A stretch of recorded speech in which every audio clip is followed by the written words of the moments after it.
কোথায় গিয়েছিলে? কারোর সাথে অবৈধ প্রেম করা যায় কিনা দেখতে। সব কিছু একটা মাত্রা থাকে রত্না, আর সে মাত্রা তুমি ছাড়িয়ে যাচ্ছ। আমার স্ত্রী হয়ে হোটেলে সবার সামনে নেচে বেড়াতে তোমার লজ্জা করলো না? কি করব, যার স্বামী নাচনেওয়ালি নিয়ে থাকে সে স্ত্রীকে তো নেচেই স্বামীকে ফিরিয়ে আনতে হবে। এসব কি বলছো তুমি? ছি ছি ছি ছি, তোমার এত অধপতন হয়েছে আমি আমি ভাবতে পারছি না।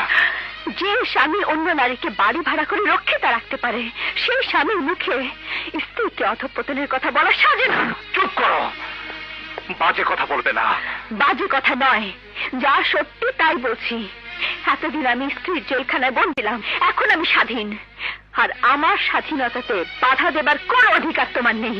অধিকার আছে, যতক্ষণ না পর্যন্ত ডিভোর্স হয় ততক্ষণ পর্যন্ত আমি তোমার স্বামী, তুমি আমার স্ত্রী।